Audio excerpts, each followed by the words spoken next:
Discussion of growth. What is your opinions about the rapid growth that's taken place here in Indian over the past 10 years or so?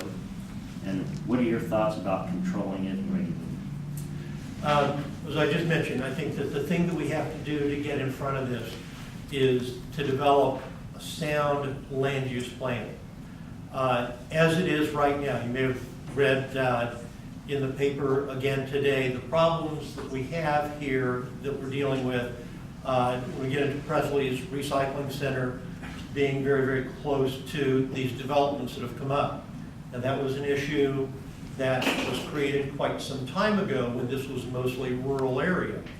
But today, we don't have the protections in place for the new developments, those that have already been approved, as they start building out again.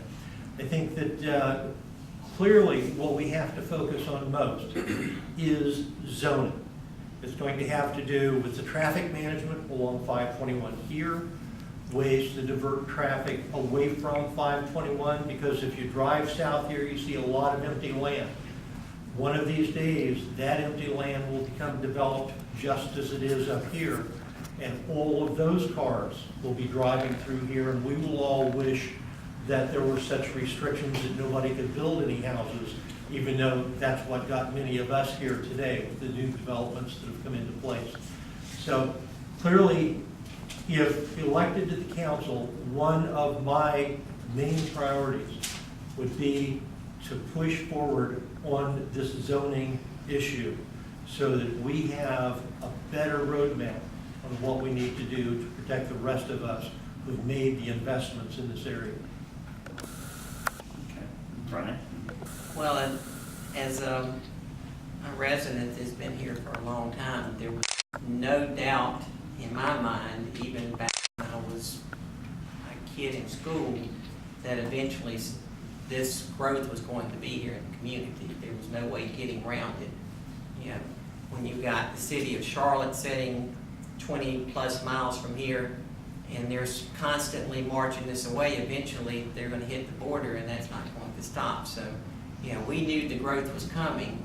Unfortunately, part of the problem that we have is in not having maybe the most desirable growth is, as Jerry alluded to, that there was not a lot of planning and forethought. Many of the councilmen that were in place thought that when a developer walked in and said, you know, I'm going to give you X amount of money to allow me to develop here, that was like, yeah, we got another one. And, you know, they sometimes sold their soul to the devil in order to get that little bit when they could have held out and got more.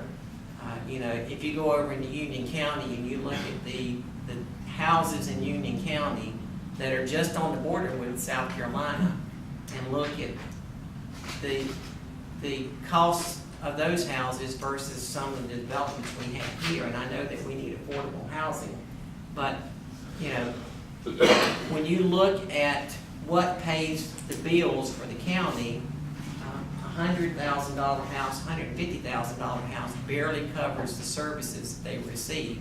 When you get $354,000 or $500,000 houses, then they start paying for the services that they're receiving and, you know, the services that the county's providing.